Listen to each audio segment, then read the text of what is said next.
Hello everyone, the Vern here from Cinema Recall. Like most other podcasters out there, I used to worry about finding a good hosting site that will allow me to post episodes without worrying about space or my bank account. Well, with Anchor, I no longer have those worries. With Anchor, they have all the great tools that make podcasting very easy, not only on a desktop, but on your smartphone as well. Plus, they will do the work to get your show on multiple podcast players such as Spotify, Stitcher, Podchaser, Apple Podcasts, iHeartRadio, and much, much more. You can earn money with limited listeners too. And the best thing of all, they will do this all for free. That's right, free. So go to Anchor FM today. This podcast may contain adult language, adult situations, spoilers, and some brief nudity, so parental guidance is suggested. We have such sights to show you. After about 5 minutes of this movie, you're gonna wish you had 10 beers. I'm Sancho. And there are many gifts in the world and many Toms as well. But I am Sancho. Human sacrifice, dogs and cats living together, mass hysteria. Listen, I made a great reporter out of you, Hildy, but you won't be half as good on any other paper, and you know it. We're a team, that's what we are. You need me, and I need you, and the paper needs all American. So, what would you little maniacs like to do first? Hi, I'm Chucky. Wanna play? Oh, well. La-di-da, la-di-da, la-la, yeah. Welcome back to the Cinema Recall Podcast. Hello everybody, and welcome to this very special episode of the Cinema Recall Podcast. Now, for Patreon subscribers, you're going to get this episode way in advance, but for everyone else, you're most likely going to be hearing this around Valentine's Day, so happy Valentine's Day to everyone out there. Today, I brought in with me a very special guest. We have with us right now a podcaster, model, fetishist, enthusiastic. We have Miss Ruby Mae. Hello, Ruby. Hi, everybody. Thank you for having me. I'm so excited. This is awesome. Ruby's the host of My Secret Kink. So it's called My Closet Kink. My Closet Kink. I am so freaking sorry. That is just bad. Don't worry. Which you can find on all other podcast platforms, Spotify, Anchor, a whole bunch of other places. And she has a friend with her, and his name is Deerick. Hello. Say hello to the people, Deerick. Well, hello there, good people. Yes, very cool. Now, the movie we're going to be talking about, folks, is 2002 Secretary, starring Maggie Gyllenhaal and James Spader, and we're definitely going to get into all the fun that movie has to offer to its viewers. But I just want to ask Ruby just some basic questions here. Now, your site, or your podcast, I should say, interviews people with like different fetishes. Now, what made you want to concentrate on this topic for your podcast? Yes. So I have been involved in the kink and BDSM world for as long as I can really remember. When I was little, the first porn I watched was a girl being suspended in rope, and I thought that meant that I was like going to be a murderer someday, that I liked watching these women like scream and be tied up. And then as I grew up, I realized this is actually a thing, and there's a big community, and the community is incredible. So then with COVID and everything happening as well, I figured there were more people at home watching porn, maybe, finally getting the courage to start looking up some of these fetishes that they've suppressed maybe, or they were too afraid to reach out about in fear of, backlash, or not knowing even what resources to start exploring. And I obviously have all like the connections and everything already, and I have really great friends in the community. So I kind of just pitched the idea to some friends, and it grew legs rather quickly. And now it's just been busy and snowballing, and it's been incredible. So yeah. I love it. Now, I have to ask you this. This may seem like too vanilla for you. I'm not quite sure. But what about cosplay? Is that a kink? Is that Yes. Yeah. I actually asked my fans the other day if they'd like to see more cosplay things, because I'm not super familiar with that world specifically. I think I even talked to you on your Instagram how I listened to your Fifth Element podcast, and that is one of my favorite movies of all time. And so I have actually on my wish list right now on my OnlyFans for the Lilu costume, because Lilu would be amazing. My number one sort of like cosplay fetish, and this is like a weird thing, I love it when women dress up like Alice DeLarge from A Clockwork Orange. Oh, okay, yeah. I don't know why, but just having like this gang of women that want to like violate me, just that. That's my favorite. Humiliating men is my favorite pastime. Yeah, it's just like I went to like a comic book convention and I saw like a bunch of women wearing the Alice Large outfit, and I was like, wow, the all white with the boots and everything. I was like, oh yeah, I just never thought of that being like a sexual thing because the guy's a horrible person, but yet in the context of having a woman wear it, it just worked out perfectly. So yeah, so I'm loving the episodes.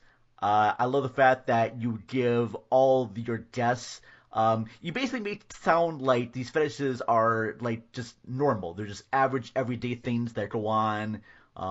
It's really actually kind of brilliant. It's a podcast show about kinks that, my mother could listen to, and it would be just totally fine.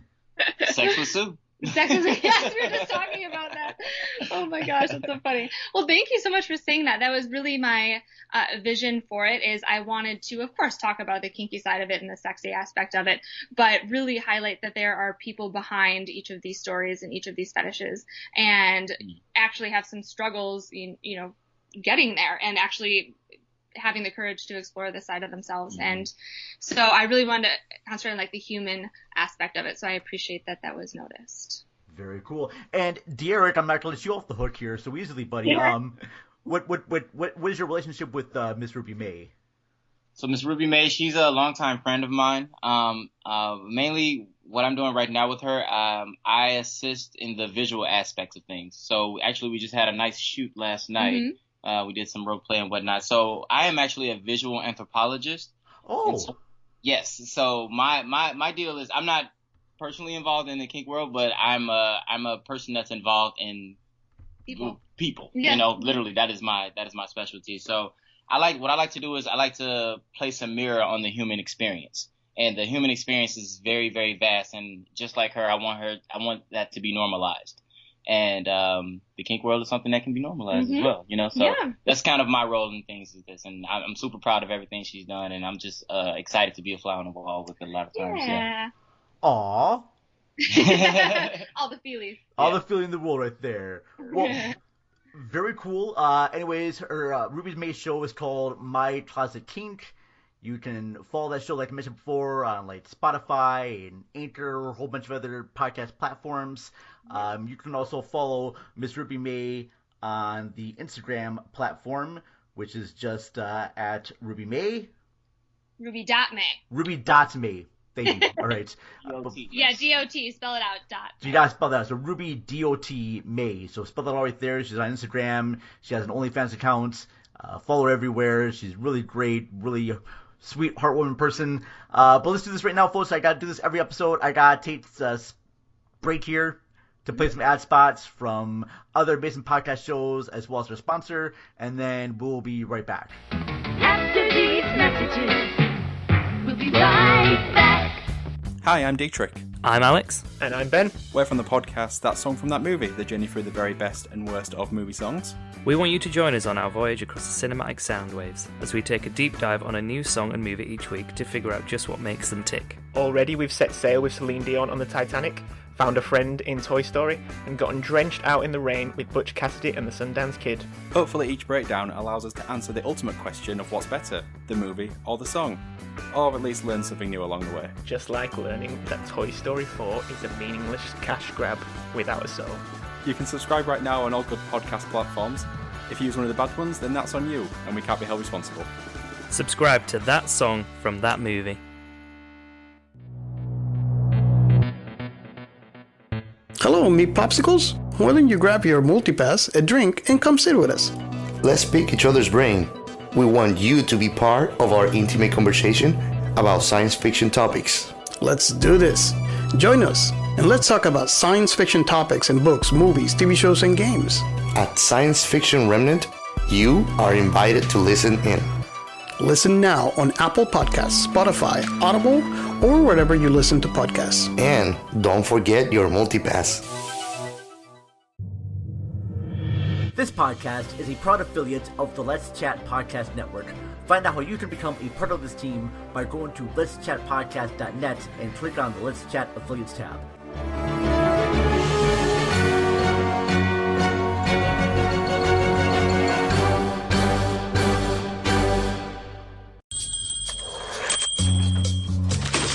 silly typing errors in it. I'm sorry, I'm... Type it again. This needs more sugar. 6 copies of these. What is wrong with you? You can get a much bigger voice out of that tiny throat. This is the office of Mr. E. Edward Gray.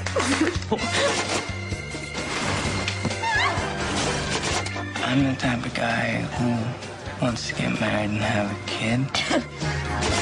If you need any more typing, I could come back later. Thank you, Miss Holloway. Good night. Come into my office. Finally.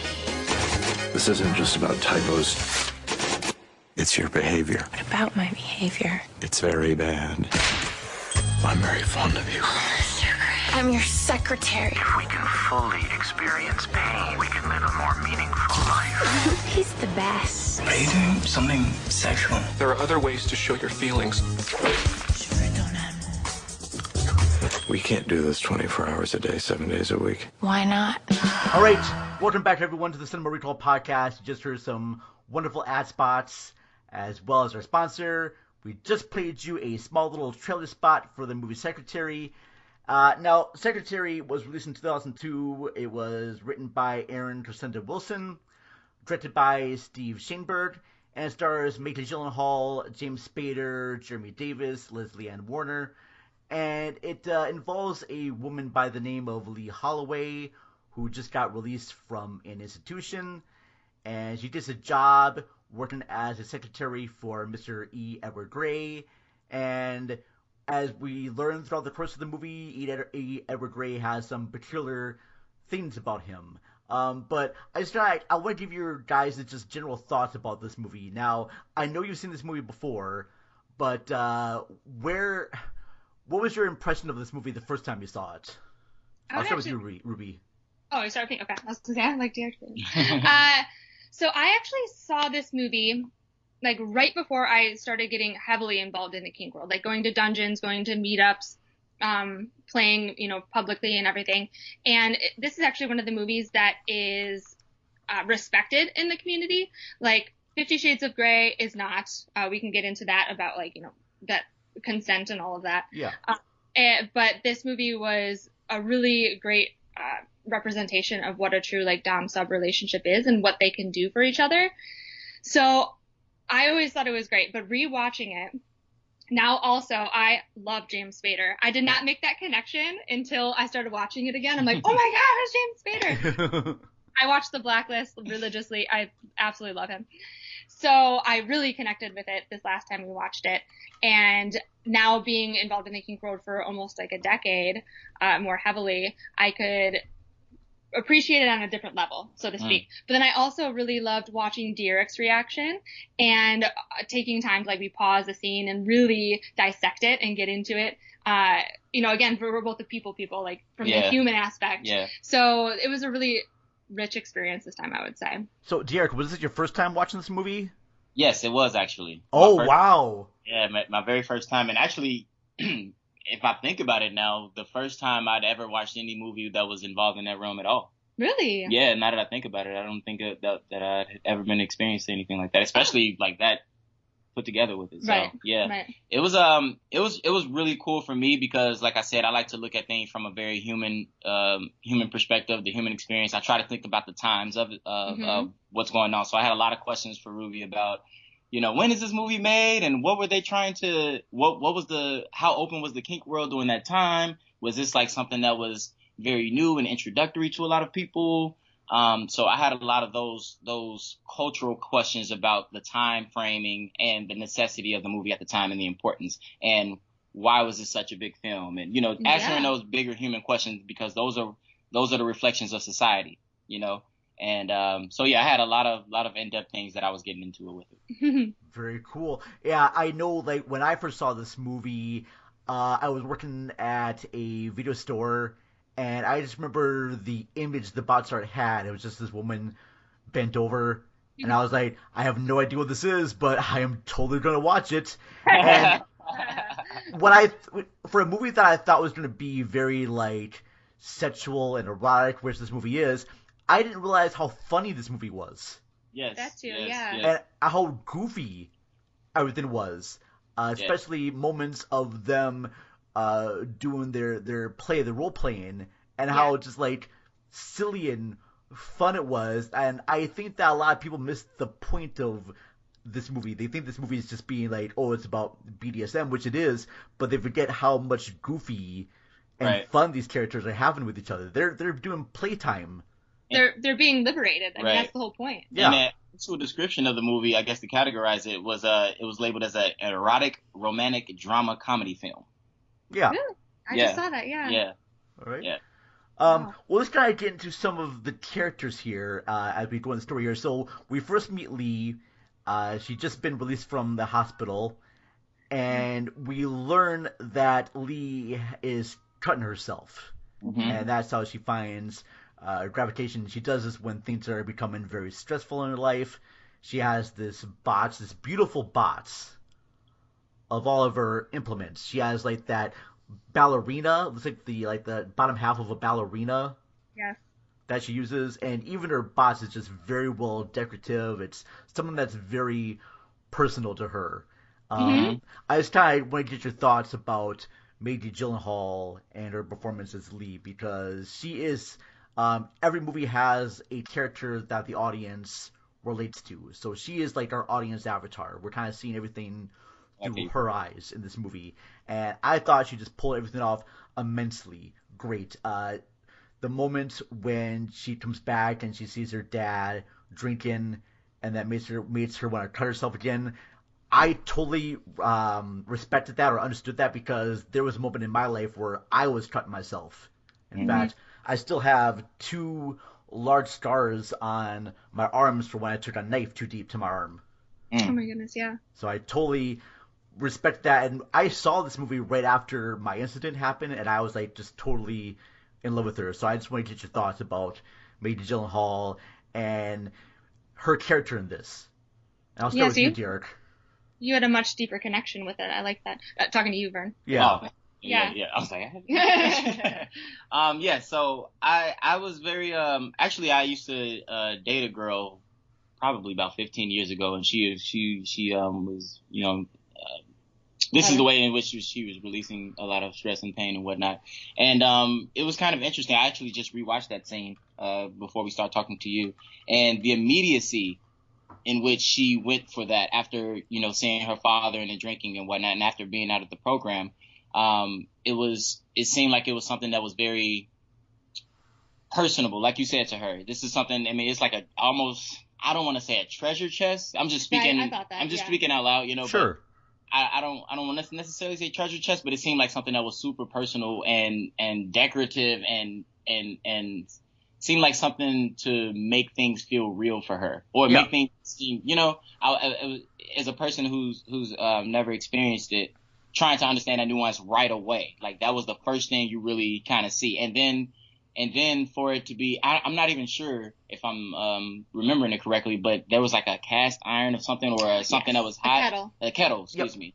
Was that in the box? No. I think the box got taken away, right? Okay, the box got taken away. So just the immediacy of just needing to feel something else just stood out to me right away, especially being released right from the program and going into that. And it just felt like a sense of comfort. And it was a striking way for her to just really own the movie from the beginning. Yeah, because she used that pain to own herself and be in control of stuff. Right. Yeah. Right. Absolutely. Because you can't be in control of what happens with her dad or her sister or her mom, but she can be in control of her own pain and her own feelings, and that's why I really responded to that. Because back at the time when I was doing stuff, I did that stuff because I felt in control of that.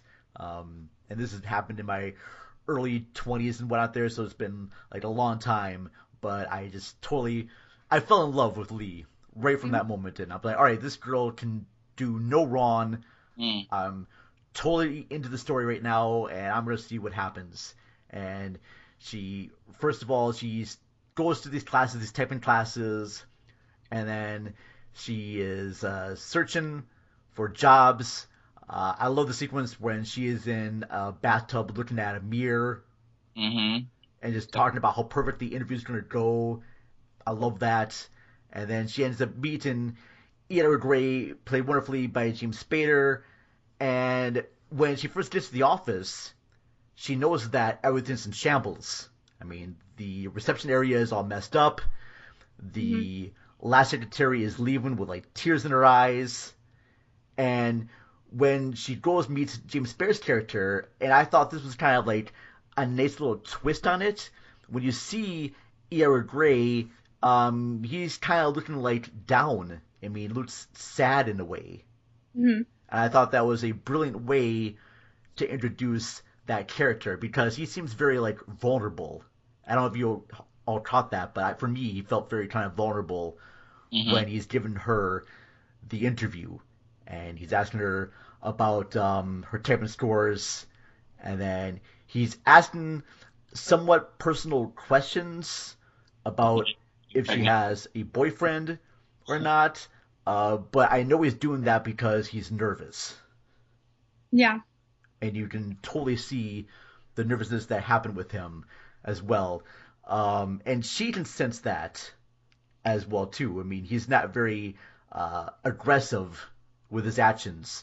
He's very much different compared to Lee's boyfriend, played wonderfully by Jeremy Davis. Peter, yeah. So I just kind of want to, and I'll start with you, Ruby, about your thoughts on James Spader's character. We'll get into more scenes later on, but I want to hear just your thoughts about James Spader. Oh, this is so great. You should have went with Deerick on this one. So Deerick and I were all yesterday. That's why we kept stopping the movie, because Deerick's like, I cannot figure this character out. Like, I can't understand where his mindset is at. Like, why he doing this? And I could kind of describe certain scenes from like a dom sub point of view, from what I think they're trying to touch on. But he really is this incredibly complex and character, and equally as troubled. And I love the scene that you pointed out yesterday where he was typing on the typewriter like, I'm so disgusting, why am I like this? And so he does have like this sadness to him, even though he's ultimately a dominating strong man, so to speak. So I thought that the relationship between both of them and how they ended up playing it out in the movie for movie's sake and for the BDSM aspect was pretty spot on and pretty brilliant, because a lot of, not all, but I would say a lot of dom sub relationships also have like that mental BDSM aspect to it, or like that psychological mental BDSM, right? Yeah, BDSM aspect to it, and he definitely does that. He plays the games like, well, we won't go into scenes. We can discuss that one later, but so I think he's incredible. I'm a big James Spader fan to begin with, period, but they both did an excellent job. Yeah, because she gets the job, and during the job she makes small little mistakes, typing stuff right there, and he gets mad at her, but she really wants to do like a good job, and she's enjoying this to the point where she even will crawl into the garbage. Yes, I love that. That's a good point. I loved that when she was like, oh, okay, do you need me to crawl into the garbage? Yeah. It was just so perfect, yeah. And his response was like, what, you actually want to do this? Right. Okay. Wow, thank you. And very appreciative of her. You can tell that he has, a fond attraction to her as well. There's even a nice moment when he sees like she's bending over to like, I guess, clean up the rat traps that he has. He notices the cuts on her legs, and the moment that really made me fall in love with both these characters was a sequence when he talks to her one-on-one about her cutting herself. Yes, one of the most moving scenes, and the quotes from that scene specifically too are unbelievable. What's going on with the sewing kit and the Band-Aids?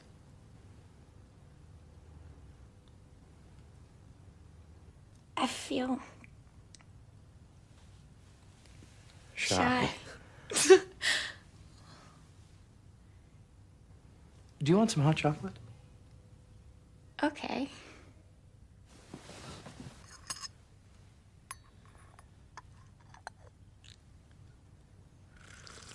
Why do you cut yourself, Lee?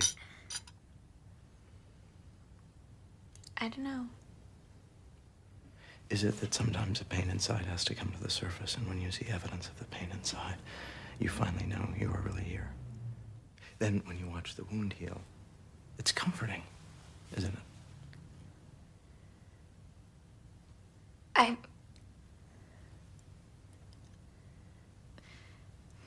That's a way to put it.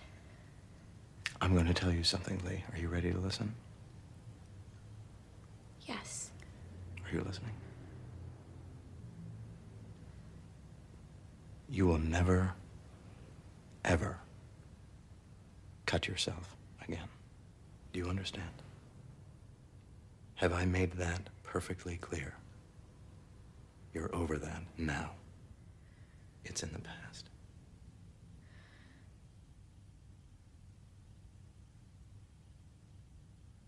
Yes. Never again. Okay. Now, you know what I want you to do? I want you to leave work early. You're a big girl, a grown woman. Your mother doesn't need to pick you up every day. I want you to take a nice walk home in the fresh air because you require relief. Because you won't be doing that anymore, will you? No, sir. And I thought Maggie did a wonderful job of like her reaction when he said the quote of, explains like what cutting is to her. Mm-hmm. And he's saying you just like the pain to go somewhere, and like when the wound heals, it makes you feel like real and present. And you could just see, I told you, like I said, the most moving scenes to me in movies are when they don't say anything, but you can just see the thoughts on their face, like the what transition. What Yeah. they're seeing on their face. And she had the perfect like moving reaction. It was beautiful. Yeah. It was the first time that someone understood her. Yes. Yeah. And stuff that she was going through, instead of just like, well, let's place her in a home. All right, we'll have other people deal with her. This is the first time she's having a communication with someone, and yeah, she goes home. She comes back, and she has most of the movie has her dialogue in it because it's all told from her point of view, and she says, I did make some more mistakes, and then she starts doing that more. And then I might be jumping around with like my times here right there. Well, really quick on that, I want to touch on. Yeah, sure. Yeah, go ahead. We're talkers, like I said. So I think another thing that made her kind of have that, release was she's probably used to everybody babying her, like her mom locking up the cabinet, and she's in a home where she's just constantly, she has a routine and told what to do, but it's just like, are you okay? Are you like whatever? And then finally it gives her permission, right, to be a woman. He even says, like, you're a grown woman. Your mom doesn't need to be picking you up every day. Mm-hmm. He's giving her permission to be all these things that she wants to be, but she doesn't know how. And she just isn't being coddled, but she still is to a degree. She's being still like, has like a paternal figure. But I don't know if that makes sense. But yeah. No, I totally get that. Yeah, because she's always been coddled her whole life.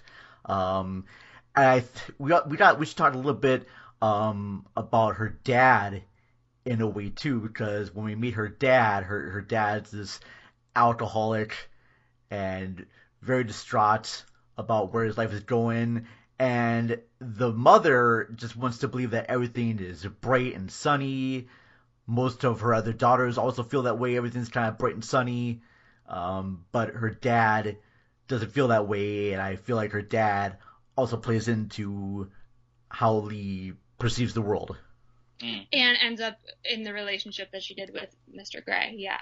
So, got that right there. So when Lee's starting to make more and more mistakes at work, typing mistakes and everything, and I think one time she delivers like a letter to Mr. Gray with just like one few typing errors right there, and Mr. Gray has her come into the office, and the first scene of BDSM that surprised me, but also made me very laugh out loud when I saw this movie. Right.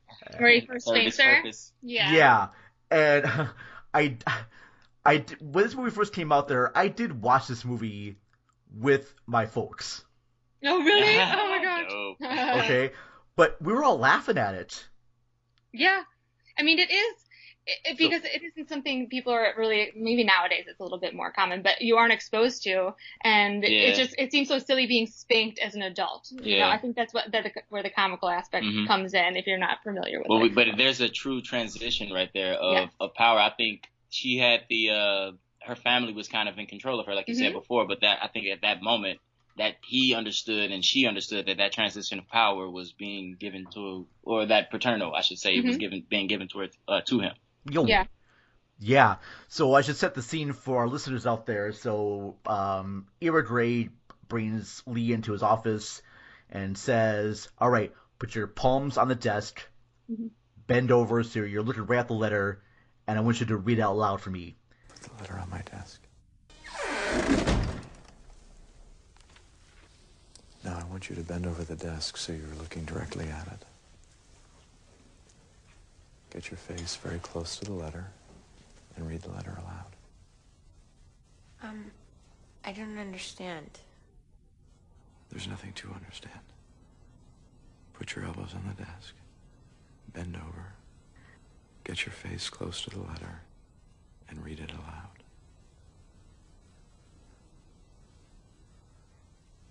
Dear Mr. Garvey, I'm grateful to you for referring...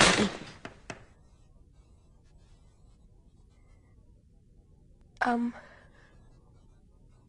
all the way read. And she has that great reaction shot where she just like turns around and is like kind of like puzzled, but not scared. Yeah. Which just oh, go ahead. Yeah, just the whole reaction she has is just like, okay, let's go with this. And she keeps reading it. Dear Mr. Garvey, I am grateful to you for referring me to your case. The subject of animal captivity has been of interest to me.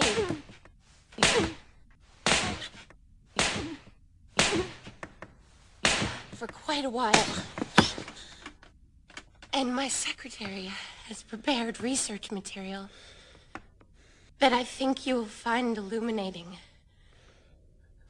And it was the moment when she goes to the bathroom and pulls down her pants to look at her ass and sees the bruise marks there. She tends to like feel something enjoyable about this. She's like, oh shoot, now someone else is giving me the pain that I desire. Right. I know about her as I do this myself. Yeah, so she still gets the aspect of feeling the pain and seeing the bruises and everything. That was always one of my favorite parts, is getting bruises. But now she also has a connection with somebody. She feels like she has, more of a purpose. And I was thinking, just from a human perspective, the importance of an ass. Yes. Like the importance of an ass is like, I think that's something that's very underlooked, I should say. But everything we do from sitting to being spanked on it, to being punished when you're a kid with it, to being punished as an adult with it. It's like something about the ass and the aspect of someone else in your ass. I don't know. It's something about the aspect of the ass. Fucking love that. Because if you think about it, all of her pain she was directed towards other body parts. It was never on her ass. And I'm not sure, this is just me being observant and whatnot, but I just feel like there's always something about the ass in every aspect of different cultures. Where if it's a big ass, it's a small ass, there's so much attention on the ass. So for her, when she looked into the mirror and saw that there was pain, it was unfamiliar, and it was in an unfamiliar spot, but it was pleasurable. So it just kind of made me think in a different perspective. So yeah, maybe she had it kind of rewired her brain. Yeah, it was like a rewiring. That's because what it felt was like pain to me. in a different spot. Exactly. And now, yes, I get and what the you're ass saying. is something that's a peculiar spot as far as just like human history goes. I get it, yeah. Let's talk about the history of the ass. The history of the ass by Deerick. We'll go all day. That'd be a whole podcast episode. All right. Oh. That was significant. Yeah. No, love that as well. And then as the time goes on, so during this time we see there's this great montage of them playing games. Ira Gray puts a horse holster. What do you call that word? A holster? Saddle. Thank you. And a bridle, yeah. Puts a saddle on Lee with a carrot in her mouth. One thing I forgot to mention too, so the very beginning of the movie has Lee in this get-up, this part where her arms are above her head, and she's doing all these chores for him. Oh, yeah, in the spreader bar, yeah. What's that called? A spreader bar. Spreader bar, thank you. So, yeah, she's in the spreader bar, and she's doing all this tasks, like making coffee and getting the papers all together, and she's doing this all in this straddle bar, and that is just a brilliant way to open up this movie so you know what you're gonna get into with this. But while she's playing all these games with Edward Gray, we get to know more about Peter, played by Jeremy Davis, which is her boyfriend, and he's a guy that I assume probably went to the same school as she did, maybe was at the institution. There was one scene where he mentions about him having a nervous breakdown, and he is very much the sweet, nice guy that we see in a lot of movies. And my favorite sequence of him is when they're in bed and we were laughing hysterically. She's trying to get him to spank her. Yes. And he keeps moving his hand back up, and she keeps moving his hand back down to try and spank her again, and he's like, And he pulls like a condom, and she's like, "That's not what I meant." It's like, oh. But I thought that he plays those scenes perfectly, and he's not a bad guy. I mean, in most movies like this, you could have made him to be like, a very arrogant person or very cruel and mean, and no, he's not that way at all. He's just sort of clueless. Right, right. He's just like just as sweet and innocent. Like you kind of start the movie with their relationship where they're both, like you said, had a nervous breakdown. They're relating on that level. They both seem kind of naive. And then she suddenly has this experience that awakens her to like her true self. And he's still kind of caught in his yeah, and they self. describe it so well, even from the haircut to the facial hair to the clothing is all off his body and shit. Like, but he's just a hometown guy. And you feel for him on that, and it makes him a likable character, and it makes you, root for both sides. But that's really a great movie. Which is a great way to write. Right, exactly. Yeah. And then as we go on with their both Lee and Edward Gray's relationship, now this is the part that kind of confused me on my other watch of this, is that these games are going on, and then all of a sudden they just stop. I mean, she makes mistakes, and suddenly he's no longer interested. And I'm not quite sure if this happened before or after, because there was a moment where a blonde-haired lady comes into the office, and she stomps on his coat, and I wasn't quite sure if that was his ex-wife. It never touches on really, it. Yeah, I think that was one of the more confusing parts about his character too. They left it such a mystery. I think that's the point, though. Yeah, which is the point. And also, I don't want to cut you off, but I also want to make a point about Mr. Gray as well. Oh, sure. The fact that this was 2002, and he even said it, that we don't use computers here. So it's like you want her to fuck up, or you want somebody you want that to be a possibility that somebody fucks up. So it kind of put something in my head about him. It's like, okay, what does he exactly want from the people who are his secretary? Part of the game. Yeah. That's a good point right there, right? Because they all use handwritten typewriters, so there's like no spell check. And there was no point necessarily technologically. So. Yeah, right. Yeah. It was specifically to play into the sadist-masochist relationship, yeah. Because if I need someone to make a mistake more easily if there's no way to fix the mistake. Right. Yeah. In fact, there was even a moment, too, where Lee was, like, dumping out whiteouts. Yeah. So that was easier for her to make mistakes. So he's no longer responding to her games, her ways of, like, making mistakes.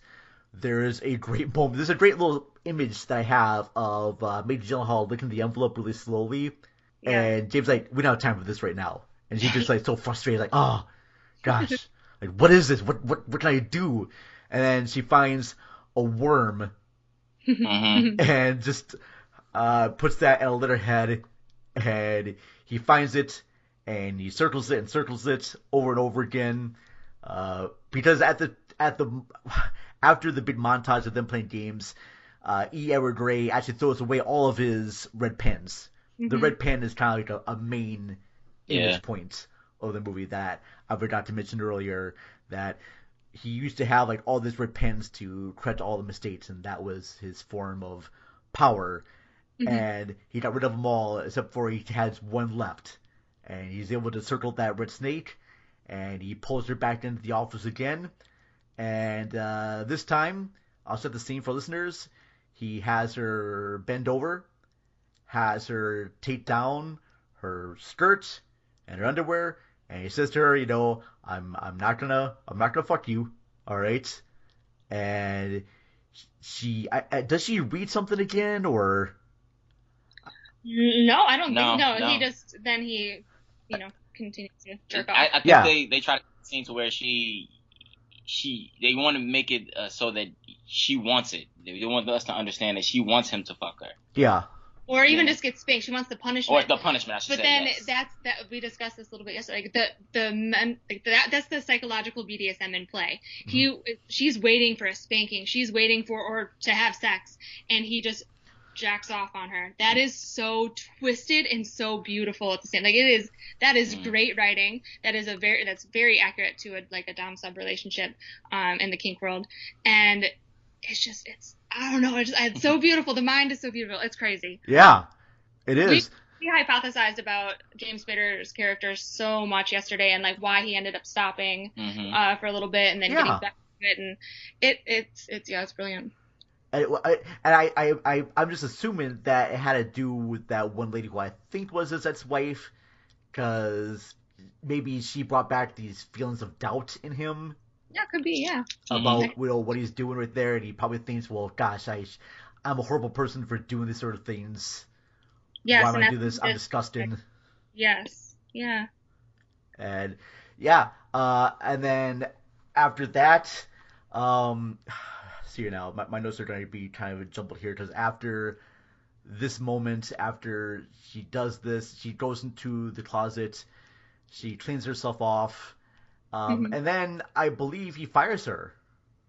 Yeah, but also really quick, she goes into the bathroom and she masturbates. Remember? Yes, right, she does. Yes. Well, she masturbates a lot in this movie. She does, I guess. That's true. Yeah, I mean, she masturbates specifically to the misspells and whatnot. Yes, because she puts the letter on on the bathroom stall. Correct. Yeah. She also orgasms to the fact that there's a moment when she's having dinner with her family. Yes. Oh yes. And he tells her to have a scoop of mashed potatoes, 4 peas, and as much ice cream as you want. Yes. Yes. And sorry, I don't interrupt you. Go ahead. No, go ahead. No, I keep wanting to touch on the BDSM aspect of it coming from that world. Yeah. That was also again such a beautiful scene. You really do. I was trying to explain to Deerick yesterday. You really do start looking to your dom as a source of safety and just warmth. I don't know. I always had these feelings when I did have a dom. I gear more towards actually being a dom myself now. I switch basically as the terminology. But when I did have a dom, I just had these intense feelings of wanting to just lay my head in his lap. And, just that when he told me, okay, you're allowed to masturbate tonight, I was like, okay, again, I got the permission. It's such a unique relationship and experience. And again, that was so accurate to what it really is like. And, so I thought that was well written as well. Oh, very much so. Yeah. I mean, were there any elements of this movie that you feel didn't represent the kink world right, or? I think what this movie ended up being more so about, I could go on and on about 50 Shades of Grey or something like that. But with this movie, it really was more, I keep referring back to just the mentality behind it. Because that really is what it ultimately is about. We're kind of looking for an escape. We're kind of looking to be liberated. We're looking for someone who's like-minded that we can escape with. It really is about just finding a connection, basically, ultimately. Yeah. It's not always even about the play. It's just about, or the scenes. It's, it's just I don't know. Connection. Yeah. We have a connection. Okay. Yeah. I was trying to think of anything that didn't seem.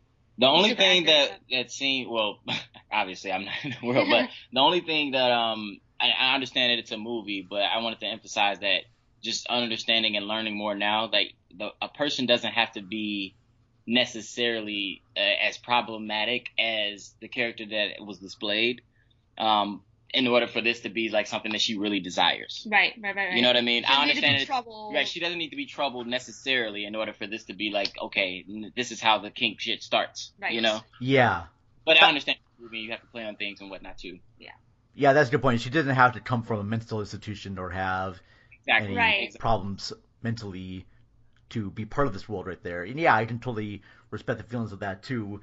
And yet, I think that doing that sort of like plays to like outsiders like me who, you know, 'cause this is my first sort of like introduction to this world. After seeing this movie, I have gone to a few sort of like dungeons in a way, and I have been tied up with a dominatrix whipping me before. There's actually one funny story. It was for my birthday, and I went to a place where I actually had a lady, you know, put me up in straps and tie my arms behind my back, and I was just hanging there. And one of my friends tipped her like an extra like $40, saying that no matter what he says, give him more pain. Oh my gosh! And oh my gosh, it was quite incredible, and I enjoyed it. And afterwards, I think I bought my dom a beer.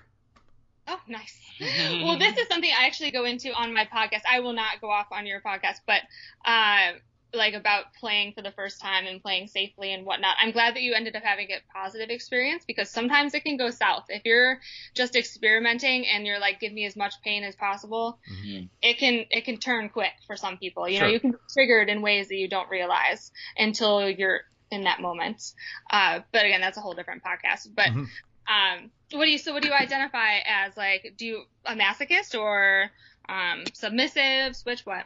Oh, I'm definitely more of like a kind of a masochist, kind of enjoys pain here or there. Yeah, like I enjoy being slapped. Okay.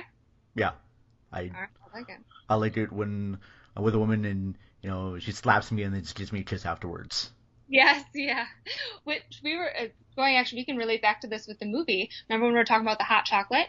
Yes. Yeah. Yeah, so it's like giving like a kiss beforehand and then being like, okay, you need to stop doing this and da da da da. Like the salty and sweet. Yeah, and that's what I kind of most enjoyed about their relationship. So after Mr. Gray jerks off and Lee masturbates later on, then I think Edward Gray writes that letter how he feels disgusted and he fires her. During this time, Lee ends up accepting Peter's engagement, and not quite sure why, but she does. And it's during these moments, in fact, there's even a moment too where she actually goes to his house to try. Lee actually goes to E. Edward Gray's house to find out, you know, wants to see him. Is kind of like she's there to sort of be like, hey, look, I'm here. Let you know that I love you. And she doesn't know quite what to say, and so she just says something about his next day's meetings. But it's clear that she's going to his house because she loves him, but turns her away. So she figures, well, I'm fired. And there's a great little montage moment where she tries to find other people in the kink community. Yeah. I forgot about that. That was a cool scene too. There's a moment where she meets a guy who likes to be tied to like the gas stove while she throws tomatoes at him. Yes, I would love. Please, that is my favorite. I love people who are like into like food stuff, like bathing in spaghetti, like eating, like just mass amounts of donuts, whatever. Like as a kink, that is, it's so fascinating to me. I love it. Anyway. The food kink. Have you experienced anything like with a food kink at all, or? Have I? Yeah. I guess not directly. I like I just kind of mentioned, I have like a fantasy if I want to like fill my bathtub with spaghetti and like. But like good spaghetti, right? Not like Chef Boyardee SpaghettiOs, but actually really good. Spaghetti. There's actually a gentleman on Instagram, I think his name is David Lunch or something like that, but he specifically does like erotic food photography, and but it's also dark at the same time. It's extraordinary. Extraordinary. I'll have to show you after. Yeah. But yeah, I think that was his name, so we should look him up. I'll send him to you too, Vern, afterward. We all love food porn. I love food porn. I mean, come on now. I watch cooking shows just basically to get food porn. I mean, I freaking love it. Yeah, that's why I watched. That's why the Food Network was around. Like, it was like the Food Network and Spice.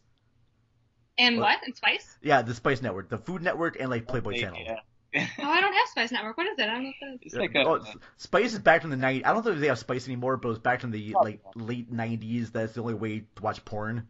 Yeah. Oh, yeah. Okay, where it would like come in fuzzy on your sometimes you'd see a boob and you'd say yeah. Is that a boob? No, that was a kneecap. No, yeah.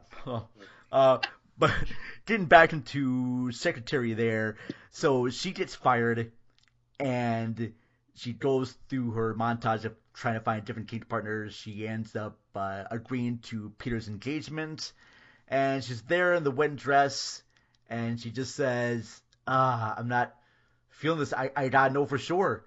And so she runs off in her wedding dress to his office and says, hey, look, I want to be in a relationship with you. And he's like, we can't do this 24 hours, 7 days a week. And she goes, well, why not? Oh, I love you. And so he tells her, all right, sit down, put your palms on the desk, and stay here until I get back. And she does, and he goes away. And I can understand this part of the movie being difficult for people to sort of accept, because the dude goes away. I mean, he goes home. Yeah. He sleeps in his house right there. There is moments where he does watch her, and he sees how dedicated she is. There's a moment when Peter comes into the office, and he tries to get her to go away, and she doesn't. She ends up just coming right back and just sitting in that seat right there. I just wanted to hear, like, you, Deerick, what was your, like, reaction to seeing James Spader's character do this to her when you first watched it? First reaction, of course, is you have mixed feelings, because you don't think like it's a new introduction, I should say, to dominance, and you try to put yourself in her perspective. And you say, man, how long would I actually sit here with my palms on the table and my feet flat on the ground, no matter who's coming through and who's coming and trying to convince me I think they had her pastor come through and her parents and everyone, and they were trying to convince her. So the level of control was something that played within my emotions, because, of course, even as a person that just dates on the regular, it's always a play with control. Mm-hmm. Like, how much do you allow a person to do? How much do you allow a person to, even if you do love them, how much do you allow them to, quote unquote, disrespect or show love? Like, it's always a play on that. So that kind of, initially, that got me kind of sparked in that way. It was like a mixed emotion. Yeah, I was like really kind of concerned. I'm like, is he gonna let her just starve out there? Exactly. And I could totally tell when he's at home, he can't eat. He can't necessarily sleep. He's like sleeping on the floor, but you can tell he's not really sleeping that well.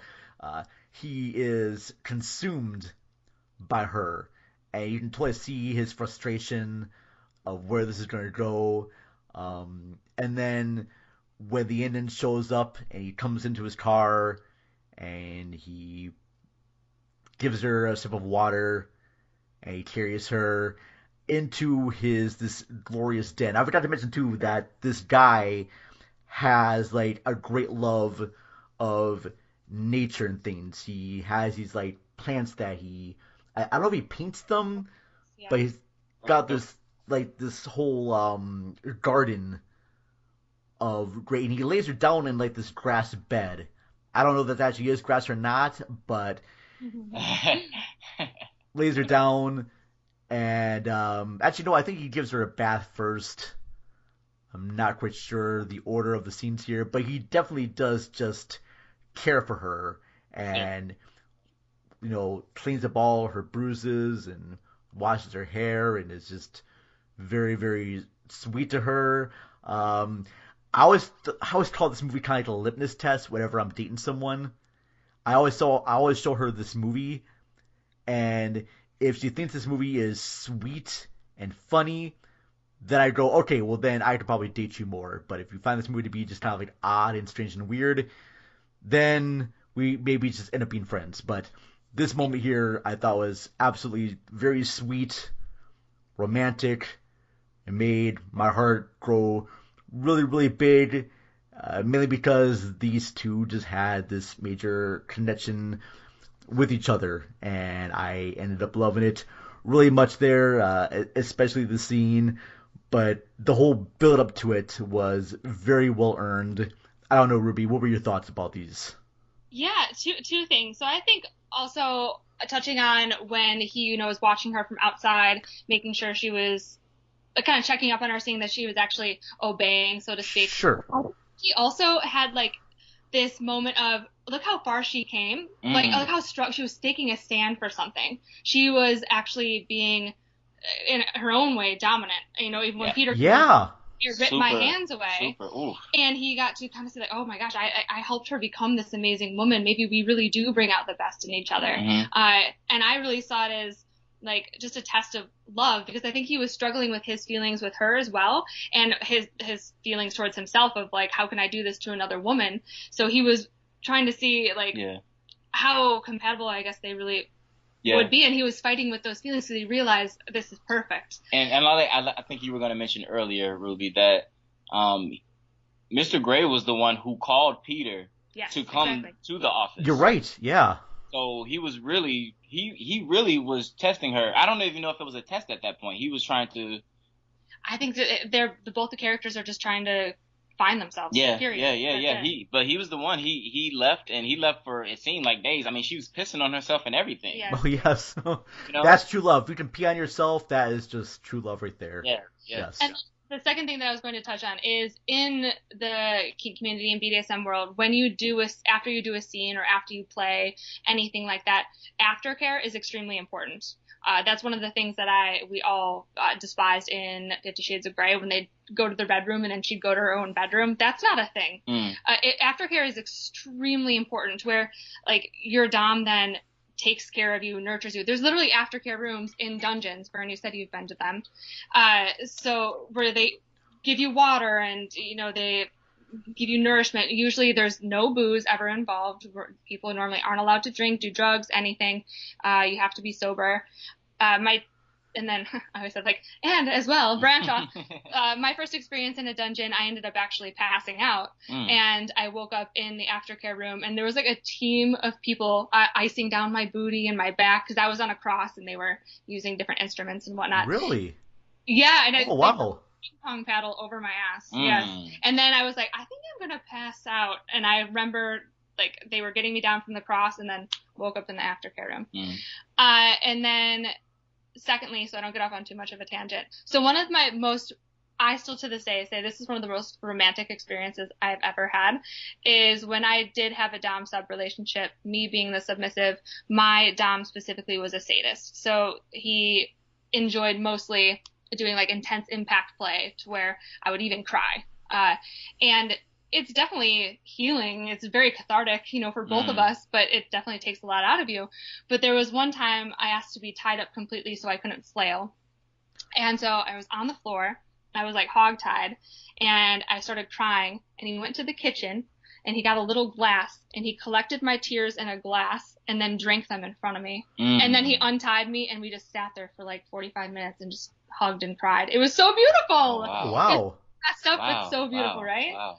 And so, having, doms and sadists aren't always there to punish. They really appreciate having that dynamic with somebody and allowing someone to be vulnerable like that. Aw. Wow. Yeah. Nice. And that, I told you, we're talkers and we're feelers over here. I love it. No, that's great. So, and what you had with your dom sort of represents what Lee had with Eva Gray in a way too. So after the great sequence where there's also that great little dialogue where she mentions that he saw the cuts in me and something about the earth. I went into the earth and I would become a part of it because he saw the wonderfulness in me. Yeah. This was at the very end? Say that again? This was at the very end? The very end. There's the moment where you see Major Gyllenhaal fully nude, and she's talking about all the cuts on her body. Oh, right. And she's like, the first time I felt truly beautiful and seen. Yes. And so she felt like really kind of like beautiful and loved, and so they end up getting married. And I love the ending of the movie where, they're like a regular couple, they're making their bed. Yes. He goes out to work, but she puts like a cockroach in the bed. Yes. So they're still going to be playing games later on. Exactly. And she has that nice little look at the camera before the credits roll to let the audience know that, hey, look, I am my own woman right now. I am in control of the situation here. And I thought it was just perfect. I thought it was great. Now, not only is there a secretary dealing with the BDSM community, I want to ask you about some of these other movies to see if you've seen them. Have you seen Quills? No. I have not. Quills is about the Marquis de Sade.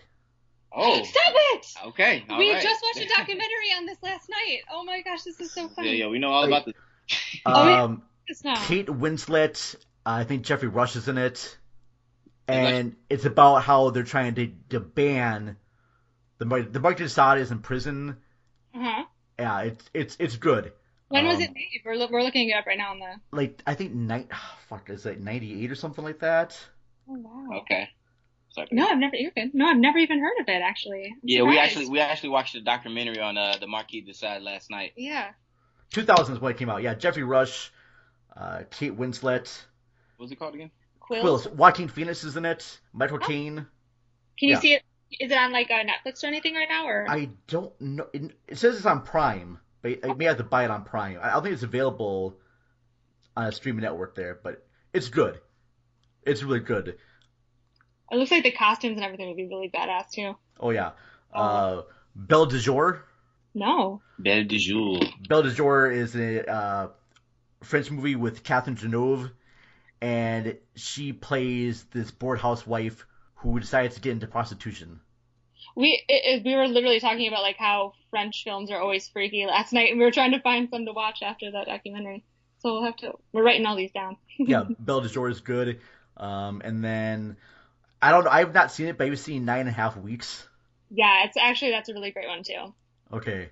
Yes. That one I've not seen yet, but It is good. And there's another one called A Dangerous Method. No, I don't think I've seen that one either. Have you heard of that one? It's a David Cronenberg film with Keira Knightley and I think Michael Fassbender's in it. 2011. Yeah. I'm normally not a movie watcher. The only time I can watch movies is like when I have someone with me and we're in the experience together. Otherwise, I'm going to be playing on my phone. Like I need a partner to be like, we're doing this. We're watching it. Those are the movies that, kind of like were about BDSM. I wasn't going to touch on the 50 Shades nonsense right there because I could tell right from the trailers and right when those books came out, I'm like, no, this is just bored housewife porn. And it's dangerous. No, it's dangerous. The message that it portrays is extremely dangerous. And it brought this influx of men to our community after those movies were out, just purely like being like from a predatory sense, like just hunting women who wanted to be spanked and and we had to really like self-police our community after that. It was a huge thing. Damn. Yeah, it was dangerous. Yeah. I can imagine how that could be a very dangerous aspect in the community there too. People are just kind of get the wrong message of a movie to be like, oh hey, why didn't you go there and just like slap women around and beat them senselessly and they'll enjoy this. Like, no, that's not it at all. No. It's a shame that had to happen right there, but I'm glad that everyone took precautions and everyone's safe and very grateful for that.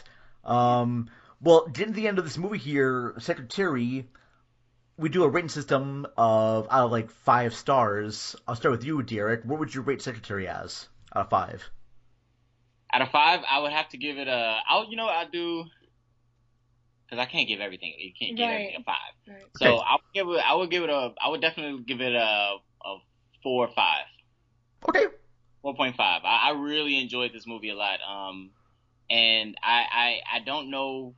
I mean, I feel like during this time, this was like a film that was very Progressive? Yeah, progressive. I just feel like it was extremely progressive for the times. I love the coloring pattern and everything, the messaging. I feel like it hit home with a lot of different points, and it introduced a lot of different things too. And not from a very, it seemed very studious about the way that they did it compared to what you're saying, like 50 Shades of Grey. It didn't seem like they really put the effort. It was more so about the Hollywoodism of it all, you know. So I really appreciated the storyline and the nuance of the characters. It played on a sense of normalcy, and it didn't make it as taboo. And it opened me up to a lot of different things, just perspective wise, as far as that realm of things goes. So I think a 4.5 would be my rating. Very good. What about you, Ruby? What would you rate this movie as? I'm going to say, you can never give everything a 5, of course, but I'm going to say like a 4 only because things I liked about it the most first, I'll start with. Okay. I think the writing is absolutely brilliant. Mm-hmm. I think that they really did capture the struggles of these characters, the complexity of these characters, and it really, to me, it was more so a film about just human nature than it was about BDSM specifically. Right. And so I appreciated that. I think they did an excellent job on that. And I really do like the way it's filmed with the colors and everything, like you said. It's unique, basically. Plush. Yes, it is. Yeah, it's very unique. And the only things that I didn't like, if I'm touching on it from like a purely kink aspect, would be ideally you would want to, negotiate like consent and boundaries, obviously. Mm-hmm. But I think the only reason it worked in this movie is because of the first reason I mentioned, which it was really the characters seeing each other for who they are and testing the boundaries with one another and within themselves. And it was like more so just, it was more of a human piece than it was a BDSM piece. So I understand that. Yeah. I can understand that. Yeah. I love everything you said right there. The weird thing about this movie is that this movie, the director of this, Steve Shainberg, hasn't really made much movies. He did one movie called Fur about Diane Arbus with Nicole Kidman and Robert Downey Jr. That was his last big theatrical film he made. He hasn't really done much work.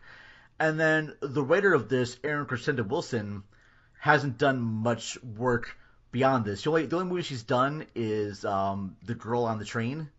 Okay. That was her last other big features of this. Secretary was nominated for 1 Golden Globe Award for Maggie Gyllenhaal. Kind of surprised there wasn't anything for James Spader, but Maggie Gyllenhaal was nominated for like a whole bunch of awards for this movie. I'm looking it up right now. And she is absolutely she's like my favorite part of this movie, but I'm kind of upset to see that James Spader didn't get much nomination. This one won for, I think it was, Best Casting in a movie. Mm-hmm.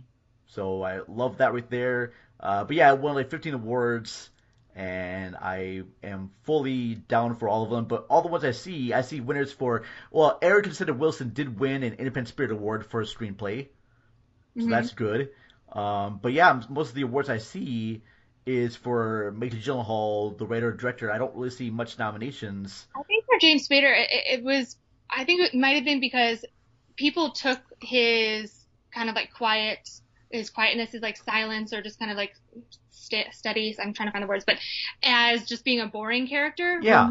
That was the beauty. That was the beauty in it. That was actually incredible acting, and again, writing. It was super. How he portrayed that that steadiness, that silence. He owned it. There was something underneath it. And like I mentioned in the beginning, and like you also mentioned, the scene where at the very end where Maggie Gyllenhaal just stares into the camera. I think the moments where nothing is being said is really truly the most powerful acting. And so I think he should have gotten something as well. I mean, and also doing that jerk off scene. How awkward would that have been? Yeah. He deserves an award for that right there. Yeah, he had the right facial expressions down and everything. Yes, he was great. Yeah. So this movie right now has, like, I believe a 76% rating on Rotten Tomatoes. Audience scores give this an 82%, which is very cool. Yeah, so this movie is generally conceived as a hit movie in terms of like critics and audiences. I myself, out of 5 stars, yeah, I'm going to be right where Deerick is. I'm going to give it 4.5 out of 5. I think the movie is actually really good. I love the cast in this. I even all the small characters. I love Leslie Ann Warner as her mom. I love the scenes where she's just waiting for her in her car, and she's playing like this jazz calypso type of music in this station wagon. Yeah, she's just like a very bright, like you can tell she just loves the shit out of her daughter, and is just trying to be like this sunny demeanor for her. Yeah. I love Jeremy Davis as Peter. It's funny too because I saw Jeremy Davis playing Charles Manson in a remake of Helter Skelter. Oh. And he does a really good job of being really eerie and scary. Yeah. And then to see him change everything around to be like this sweet person, I thought was great. So 4.5 out of 5, and that is going to be kind of like our discussion about Secretary. I want to give a big shout out and applause and thank you to Ruby Mae and her friend Deerick for appearing on my podcast show to talk about this movie. I had a lot of fun talking with you folks there. I really do appreciate it. Can you plug any new episodes coming up there with My Closet Kink? Yeah, so I actually just released a few days ago. Sorry, of course my phone's deciding to go off. I just released an episode a few days ago, which is going to end up being like a 3-part episode. Like I mentioned, we're big talkers, and so I kind of get off on tangents, and so do my guests, and that's why editing can be a nightmare sometimes. But anyhow, so I'm planning on editing another one, hopefully in the next coming days, but I actually am in the process of moving my entire life to Texas within the next week. Oh, shit. So, yeah, it was a random last-minute job offer, and so I'm kind of scrambling a little bit. But so hopefully this week I'll have another one, and then I'm going to have to take a little bit of a break, I think, because with moving and whatnot, I have to establish, new connections and everything down there. So, sorry, I don't have a direct answer for you, but last night we did just film educational videos relating to shibari and kimbaku and rope bondage. So, my friend Deerick filmed and helping produce it, and then my other friend who it did most of the ties and most of my bondage video or pictures on Instagram and on my OnlyFans. He basically said how to tie safely, how to worry about nerve compression, how to go over consent, how to navigate a scene, and always, maintain that connection. It's not just about, the BDSM aspect. It's also about, again. Yeah, it was super informative, very educational and very necessary, I should say. Yeah, yes. Especially with COVID, we're all just, at home, bored, getting kinky, and we have to do it safely. We were actually in the process of editing that right before the podcast and working on that. So hopefully that'll be out this week as well. Well, very cool. And then, do you mind if Deerick plug some things? Deerick, please do. Gosh, of course. Absolutely. I have a small business called Pretty Cool Apes Productions. You can look at my work on my website, PCAProductions.com. All right, I'll bring this down right now, PCAProductions.com. Okay. Yes. You'll actually see some work that I've done with Ruby as well on there. And also, you can go to my Instagram. It'll be Deerick.tv. That's DE3RIC.tv. The number 3. And it'll be connected to a lot of my my creative content. I'm also a video producer, music producer, visual storyteller. I kind of do the whole thing. So, but PCAProductions.com is where you'll find most of my content. And your Instagram again, DE3 RIC.tv. RIC.tv. Yes, sir. Very cool. So I'm writing this stuff down here so I know where to take people. Of course, on our website, I will give links to both Deerick and Ruby Mae's Instagram account as well.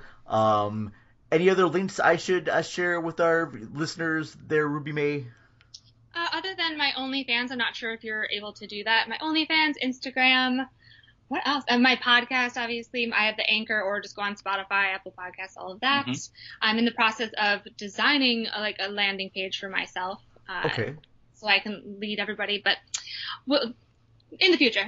So that's all for now, Lily. I definitely will link to your Instagram page, and then they can find your OnlyFans page through that. You can do allmylinks.com, and then it's just /Ruby DOTMAE. Oh, perfect. You can do the links thing, yeah. Oh, that works out too. All right. But I'll definitely have links to both of our guests on our main page. Of course, our podcast can be found on our website, cinemarecall.net. We're also found on Stitcher, Spotify, Anchor, Also, Podchaser, I think Apple Podcasts, most places to find podcast shows, we're on there. Don't forget to follow us on Twitter at cinema_recall. We're found on Instagram and Facebook under Cinema Recall. I'm your host, Vern. We are in the midst of February, so we are still doing our Femme Fatale February series right now, but we're just taking a small little break to talk about romance. And I wanted to find a good romantic film that left welt marks on my butt, and I love it. And so this is the film that you really feel the love with Secretary here, and I'm so grateful to have wonderful guests such as Ruby and Deerick to join me for this episode. We'll be back again, folks, for another episode very shortly there, but I'm the Vern. I'm going to say goodbye to you for now, and happy Valentine's Day. Goodbye, everybody.